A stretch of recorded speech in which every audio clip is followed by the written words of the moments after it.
Эзний хайр инрэл дуустдаггүй. Өршөөлт нь төгсгөлгүй. Өглөө бүр энэ нь цоо шин.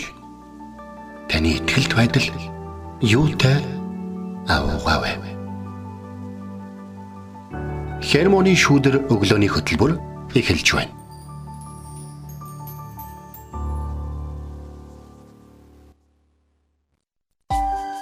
Өглөөний мэнд. Өглөөний мэнд төргий. Итгэл радиогийн эфирээс Хермоны шүүдэр өглөөний хөтөлбөр эхлэхэд бэлэн болсон байна. Эфирт пастор Сайнаа болон хөтлөгч Оминор ажиллаж байна. Сонсогчдаа сайхан амарсан уу? Танд шинэ 7 өдрийн мэндийг хүргэе. За тэгээд сүүлийн үед бол хүмүүс алидийн нөгөө нэг баялаг засвар те янз бүрийн одоо юу гэдгийг дулааны үйлрэл дамжуулдаг зүйлүүдээ хийж эхэлсэн байна. Тэгээ би энэ бүхнийг ингээд харж байхдаа юу гэж бодогдсон бэ гэхээр те юмыг цагт нь хийх. Бөгөл болцсон бол зуны юм ихгүй, дум болцсон бол өвлийн юм ихгүй те юмыг цагт нь хийх. Энэ амьдралын хэмнэлд бас эзэн биднийг сургах нэгэн гайхалтай боломж бол Монголд өгсөн дөрөв үйлрэл гэж миний хувьд боддог байхгүй. Юу гэж бодож байна? Тэглгүй яг ийм дөрөв үйлрэлд маш эрс одоо урамсгалтай тий ийм газар маш сайн дасан зохицож цаг хугацаанд юмсыг төлөвлөж сурсан байдаг. Тэгээд саяхан бас манай ажлын хажуу талд шин засвар хийгээд өнгө төрхөө нэмсэн илүү гоё өнгө орсон байсан. Яг тэрнтэй адилхан бид нар ч гэсэн яг цаг хугацаанд нь бас өөрсдийгөө тордож арчлах дотоод тэр зүйлсүүдээ тий тордож арчлах тэр цаг хугацаа бас байдгийн болов гэж сая баг пастор хэлж байхад санаанд орж байна. Өчигдөр өөрийнхөө цуглаанд үйлчилчээд тэгээд дараа нь өдөөс хойш нэг цуглаанд үйлчлэгээр авсан байхгүй. Тэгээд яг тэр цуглаанд үйлчилж явах үед зарлалын цаг дээр манай цуглааны нэг их чинь бэйн муу байгаа бүгдээрээ залбирч өгөө бидний хувьд их чиг ээж чиг минь ихч байгаа гэдэг ингээд залбирчсэн. Тэгээд дараад нь өргөлийн залбирал дээр залбирсны дараа ерөөлийн залбирлыг хийх үедээ тэгээд эзэн минь та түүнийг одоо бүх зүйлийг тавууртаа аваарай гэдэг ингээд би нэг ийм залбирал хийчихгүй өргөх. Тэгээд цуглаан яг дуусаад бүгдээрээ ингээд босдог штэ сандаасаа босоод ингэсэн чинь хүүн урд гарч ирсэн сая ингээд ээж ингээд бурхан аав ингээд л явсан байна гэдэг ингэдэй. За тэгээд өчтөр ийм явдал болсны дараа надад нэг зүйл бодогдсон. Тэн гот чуулганы итгэжтэй ихэнх нь өөлөд юу гэж бодсон бэхээр эргэж амьдсангүй штэ. Яг цагийн имийг цагт нь хийн гэдэг нь бидний хувьд бол маш чухал байгаа. Тэгэхээр зарим нэг ийм хууль дүрм, журам, ёс, заншил те үүрэг, хариуцлага гэдэг зүйлүүд биднийг зарим нэг зүйлүүдийг ингээд хийж явах ёстой, үүрэгтэй гэдгийг сануулж идэг. Тэгэл бид нар нэг л удаа залхуу өрөөл ингээд хоошоогоо суухад бүр бүхэл бүтэн нэг хэсэг хүмүүсийн амьдралын хэмнэлд нөлөөлөд идэг гэдгийг бид нар заримдаа мартчихсан явж идэг те. Тэгэхээр энэ дулааны үйлрэлд ингээд юм хийж байгаа хүмүүсийг хийж эхэлж байна гэж бодохоор юу илээ тэднийх засвар хийж байгаа би тэрэнд нь туслах хэрэгтэй байлоо цаг зав зориулах хэрэгтэй шүү билүү те би яах хэрэгтэй байлаа нэг удаа хоол авчиж өгөх хэрэгтэй байлоо яах вүлээ гэдэг зүйлүүдээ бас бид нар бодох нь чухал байгаа учраас нүүдэлчид хэдээч гэрээ ганцаараа ачиж гэрээ ганцаараа барьдаг байсан шүү дээ тийм үү тэгэхээр энэ бол энэ өглөө бид нар сануулж байгаа чухал хэсэг юм болов уу гэж надад бол бодогдчих. Тэглгүй яах вэ? Тэгээ өчтөр бас номлолын хэсэг дээр манай пастор юу гэж болцсон бэ гэхээр бид нар хийсэн болон хийгээгүй л гэж одоо дүгнэгддэг. Тийм болохоор бидний нөгөө бодсон байх ямар ч хамаагүй хий гэж бодож исэн. Би уг нь тэгэж айгу бодоод байсан байхгүй юу гэл. Ингээ бид нар ихвчлэн дандаа бодож ярьж явдаг. Гэхдээ яг эцсийн дүндээ бид нар хийсэн үү, хийгээгүй юу гэдгээрээ л дүгнэгдэх болно гэдэг зүйлийг ярьж исэн. Тэгэхээр бид бас яг цаг хугацаанд тэдгэр зүйлсүүдийг хийсэн үү, хийгээгүй юу гэдгээрээ дүгнэгдэх учраас бас энэ өглөө бид цаг хугацааг ашиглах хэрэгтэй. Бага цаг хугацаанд хийх ёстой зүйлээ хийх ёстой гэдэг зүйлийг бас сануулж байна те. Тэгээд магтантаа сонсох юм. Саяны хэсэгтэр дахин нэг зүйлийг би урд нэг бодож ирсэн зүйлээ. За би тэгэх гэжсэн байхгүй гэдэг чинь энэ хүн саад болоод би ингэх гэжсэн байхгүй гэсэн чинь энэ нөхцөл саад болоод гэдэг аяг их ярьдаг шээ те. Гэтэл яг үнэндээ хийгээд ихэл тэр зүйлүүд таныг юу их гэж байгааг мэдэхгүй ойлгохгүйсэн учраас цаад болж исэн байж байгаа. Хийгээд эхлэн гутал таны хийх ёстой байсан зүйл чинь зүг байсан учраас тэр бүх зүйлөө зогсож таныхаар бүх зүйл болох байсан ч байж магадгүй. Тиймээс бодоод яваад байсан гэдэг тэр үг чинь бол амьдралдаа хийсэн таны хамгийн том алдаа нарын нэг байсан байж магадгүй шүү. За ингээ алдаа ялгүйгээр алдарт эзнээ магтанд бол яа те. Мэн эсний хамтдаа магтцгаая.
Өглөө бүр хайр инэрлээ надад сонсгооч. Танд л би итгэдэг үлээ. Явах замыг минь надад зааж өгөөч. Танд л би сэтгэлээ өргөн байна. Дуулал 143-ийн 8.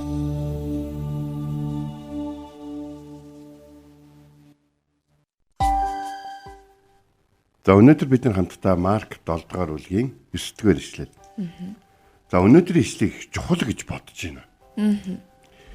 Энд ингэж байна. Тэр тэдэнд та нар ёс заншлаа сахихын тулд Бурхны тушаалыг орхитуулахдаа гарамгай юмаа гэж хэлсэн. За та нар өөрсдийн ёс заншлаа сахихын тулд Бурхны хуулийг орхитуулахдаа гарамгай гэж зэмлсэн байна. За Есүсийг Иерусалим хотын сүмийг цэвэрлэж байх үед яг тэр үед зөвхөн амралтын өдөртэй холбоотой Бурхны номон дээр байдгүй эзний хуулийн дээр байдгүй 49 зүйл журам байдаг гэсэн. Нэгсэндээ Библиэ бүр яг бүр сайн мэддэг хүн ч гэсэн буруу талчдаг. Та нар ингэ бодоод үзтээ ингэ за чи одоо нэг зүйлийг бүр чи ингээд одоо тийм маш сайн мэддэг гэж бодъё. Тэгэл буруу талчаад байвал яах вэ? Жишээ нь яг сайн жишээ бишээж болно. Гэхдээ та нар хөдөр тоглодог байх л та. Тийм үү? Хөдөр тоглоо нэг маслаа тий. Тэгээд ингэсэн чинь миний анх сурсан хөдөрөнд би яг орс хүмүүстэй тоглодог. Хүн шууд нэг юм 5 мас ирэх юм бол хайдаг штэ тий. Хаянгууд дээд нөгөө дараагийнх нь хүн нь дарж чадах юм бол газраас 5 мод аваад үргэлжлүүлээд тоглодог. Дарж чадахгүй бол шууд ачдаг. Тэ? Тэгээд тэгсэн чинь өөр газраас тэгдэг юм байлаа. Би нөгөөтгөө хаач очиж ярьсан те. А чи худлаа өөрөө юм тохоогоо худлаа ингээд нэг ийм тоглоомын хөгжилтэй хэсэг болдог шүү дээ те. Тэгээ би энэ хэсгийг ингээд бодож байгаа нөгөө тоглоом нутгийн тоглоом өөр гэд ингээд тэгээд идэг шүү дээ те.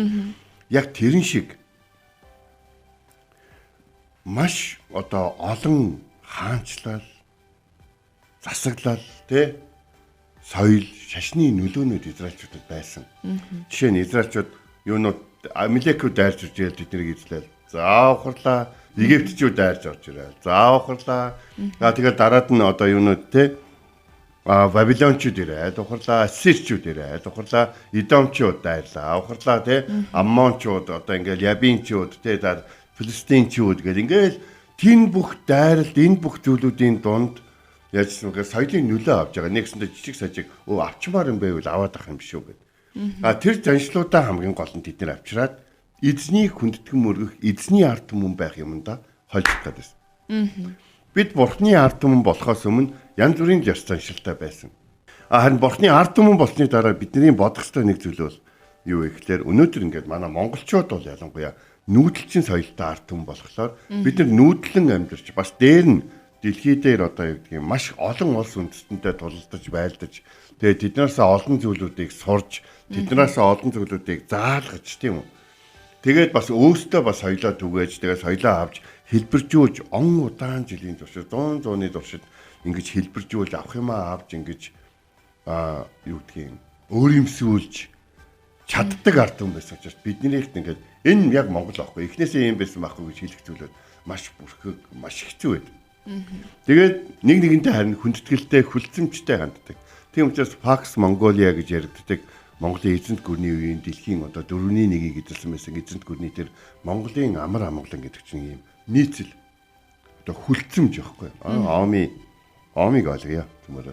Яг тэгвэл омиг ингээд төрөх үед л ингээд утас байсан. Утас хөгжсөөр байгаа омигийн үед iPhone 17 болсон одоо гарт нь явж байна. Намайг төрөхөд утас байгаагүй. Тийм үү? За тэгээ намайг өсвөр насндаа анхныхаа одоо ингээд найдах мөхөнтэй болоход байгаагүй.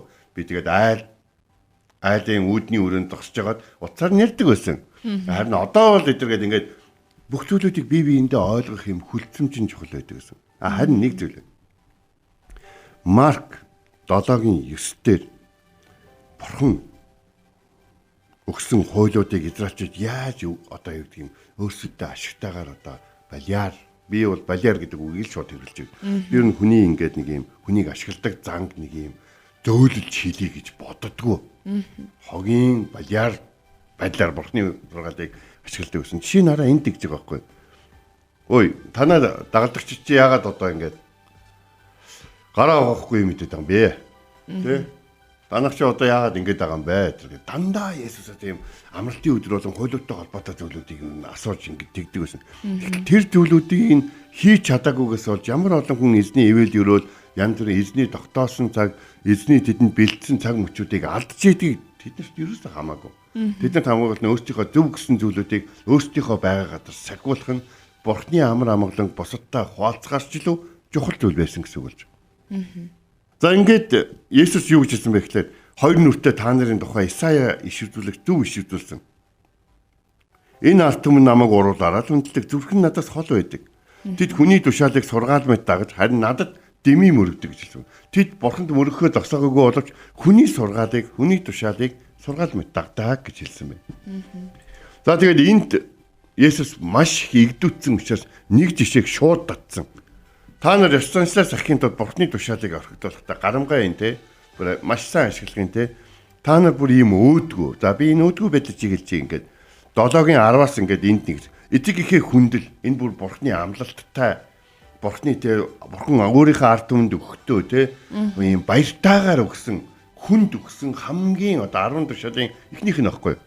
Эцэг ихээ хүндэл эцэг ихээ хараагч нь өгөх ёстой гэж Мөсө айлцсан. Гэтэл та нар хүн эцэг ихтэй юм уу одоо эцэгтэй юм уу ихтэй танд хэрэг болох байсан зүйл маань корбан гэх юм бол гэж хэлээд та нар эцэг ихийнхээ төлөө юу ч хийхийг зөвшөөрдөг гэсэн. Корбан гэдэг нь юу гэсэн үг вэ? Аав ээж би ер нь амьдралдаа олох бүх орлого өөртөө байгаа бүх юмаа Бурхных гэж зарлжлаа. Тэгэхээр тантай хуваалцах танд өгөх зүйл байхгүй болчихлоо. Энэ минийх биш болчихж байгаа байхгүй юу? Тэгэхээр энэ би ингээд өөрийнхөө зоргоор эцэг их мэхтэй хувь мөв тараагаад өгөөд ингээд болохгүй л болчлоо л да. Уучлаарай аав ээж. Тэгээд би тусдын болж чадахгүй нэ шүү гэж ингэж хэлнэ гэсэн. Энэ ямар муухай юм бэ те? Бурхны хуулийг ашиглаж Бурхны хамгийн анхны ард түмэндээ өгсөн хуулийг зөрчинэ. Тэгтэл Бурхны хуулийг яг ашигласан уу гэвэл үгүй. Тэд нэр өөрсдийнхөө бодож гаргаж ирсэн санааг Бурхны хуулийн дотор хавчуулаад тэгээд хэрэгэлсэн. Мэдээж бүх зүйл Бурхных штэ. Тийм үү? Бүх зүйл Бурхных штэ. Эцэг их гэдэг чинь Бурхнаас өрөөгдөн өгөгддөг зүйл, хүүхэд гэдэг чинь өөрөө эцэг ихтэй Бурхны бэлэг болж очсон зүйл. Хүүхэд болон эцэг ихт байгаа тэр бүх зүйлүүд нь Бурхан тэдний хөдөлмөр болон тэдний сүсэгт амьдралыг өрөөж өгсөн тэр бүх зүйлүүд штэ. Угаасаа бүх зүйл Бурхных штэ. Энэ хэсэг Бурхных, тэр хэсэг Бурхных биш гэж тийм байхгүй штэ. Тэгвэл тийм юм байхгүй юм бол аава ээж бүх зүйлээ Бурханд өргөсөн учраас та нарт өгөх зүйл алгаа гэж хэлнэ гэдэг бол маш муухай зүйл болж байгаа байхгүй. Тэгэд энд нэгдүгürt бол бид нар яах хэрэгтэй гэхээр үг уламжлалаас Бурхны үгээр шалгах хэрэгтэй. Уламжлалаа. За өв уламжлал гэдэг бол түрүүний миний хуваалцсанчлан манайх шиг нүүдэлчин соёлтой ард түмний хувьд бол эрт тэрүүгээр их явж исэн үргэлж хөдөлгөөнтэй байдаг суурин биш ард түмний хувьд бол маш их олон зүйлүүдийг сурж байгаа. Одоо ч гэсэн дэлхийд аяар монголчууд ингээд тарчаад ямар улс үндэстэн очсон газартаа хамгийн хурдан яг тэр хүмүүс шиг болчиход байдаг вэ гэвэл монголчууд гэдэг яриад байгаа байхгүй юу ерөнхийдөө. Хүмүүсийн бий болгосон заншил ёс суртахууны дүрм дарамтаа Бурхны жинхэнэ хүслийг орлож чаддгүй. Тийм учраас ерөөсөө итгэгч хүн Бурхны үгтэй нийцж байна уу гэдэг зүйл дээр л анхаар. Галаат номын 5:22 дээр Есүсийн үр жимсний талаар бичсэн хамгийн төгсгөлтний үг. Эдгээр нь ямар ч хуулийг зөрчидгүй юм аа, дэвсэлдэггүй юм аа гэсэн бэ.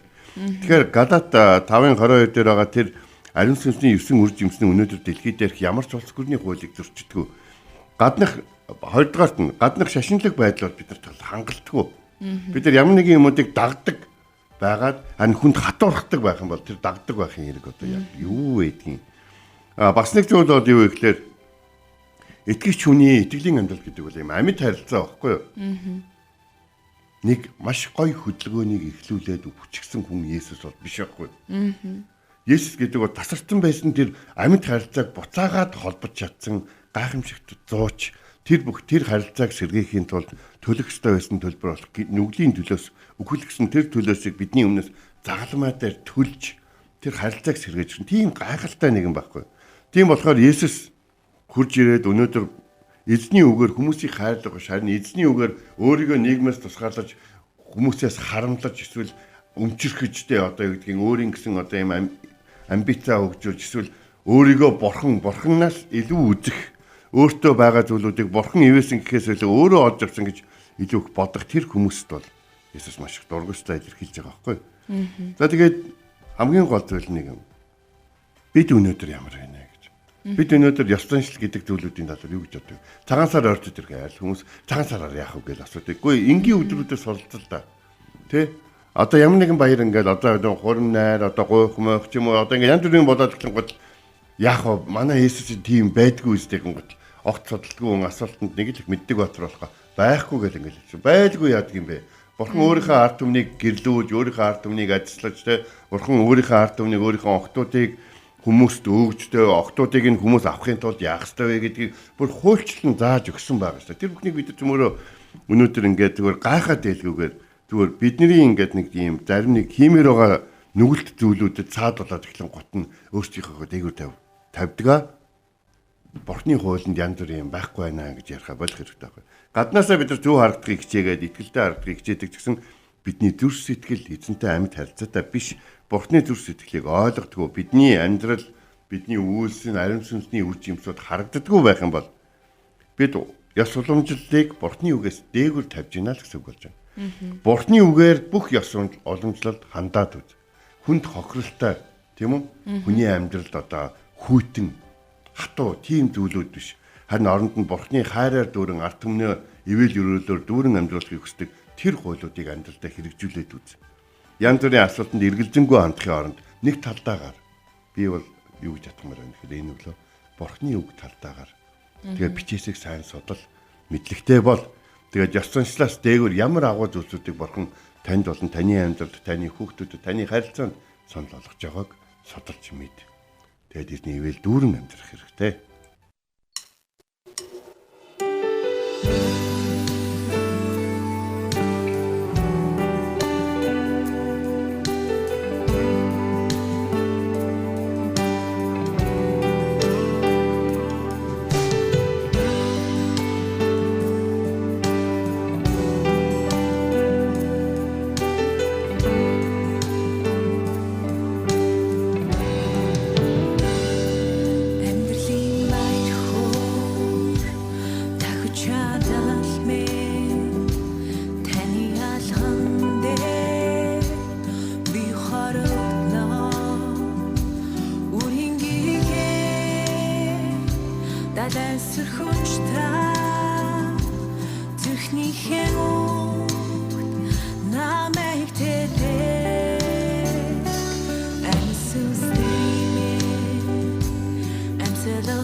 Бидний хүндлэл хасэнти тань болоо ариун газар хүслээ биелүүлээ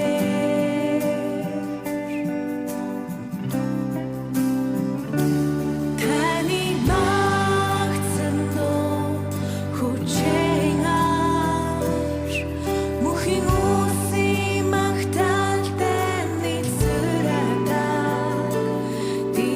Zach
Бид өнөөдрийн үгийн цагаараа Марк 7:9. Тэр мөн тэдэнд та нар ёс заншлаа сахихын тулд Бурхны тушаалыг орхигдуулахдаа гарамгаа юмаа гэсэн ишлэлийн дагуу бид суралцлаа. Тэгэд энэ орхих гэдэг энэ яг грек үг нь өөрөө хүчингү болгох няцаах гэсэн утгатай байна. Тэгэхээр яг тухайн үед Бурхны хуулийг зүгээр нэг үл тоосон биш, түүний одоо хүчин төгөлдөр түүний байгаа байдлыг одоо үүсгэсэн тийм үгэ гэж бас тайлбарласан байна.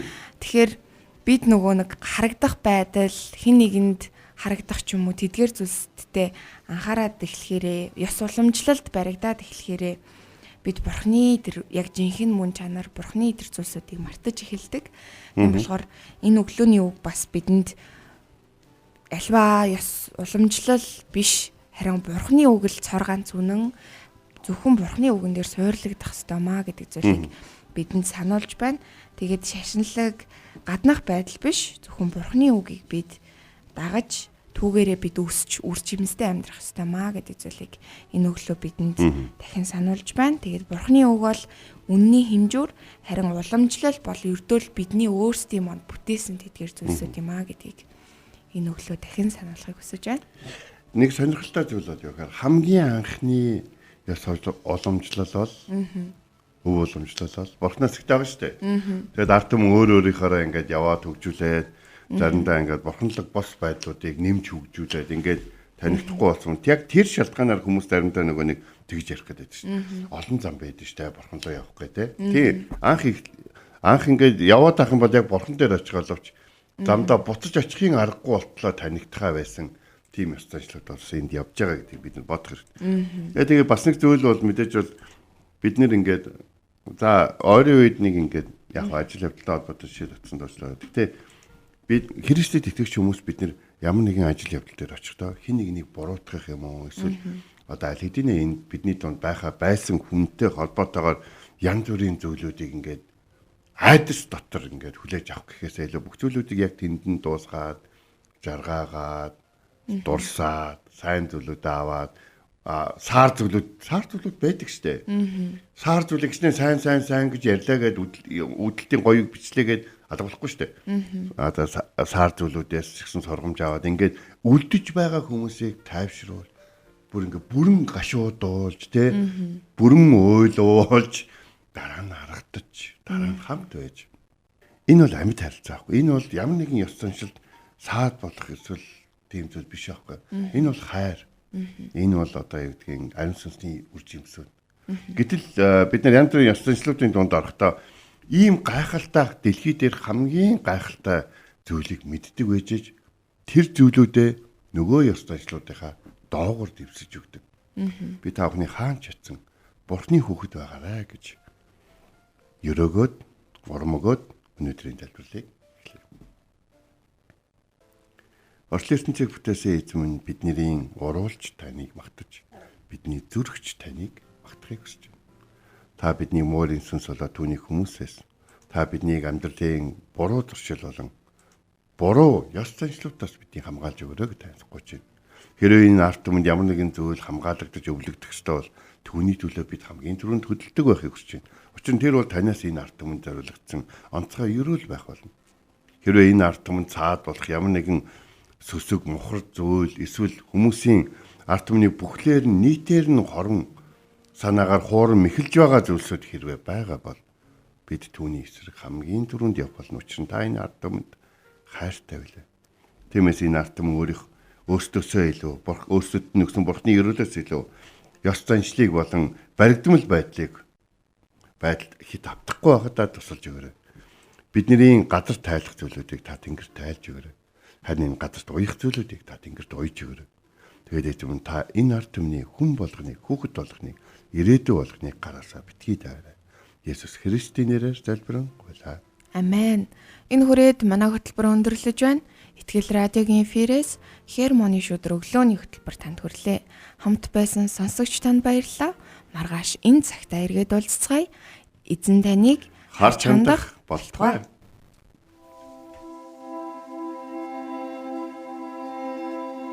Эзэн зүрхийг чинь Бурхны хайр ба Христийн төвчөрт чиглүүлэх болтугай. Хермоны шүүдэр өглөөний хөтөлбөр танд хүрэлээ.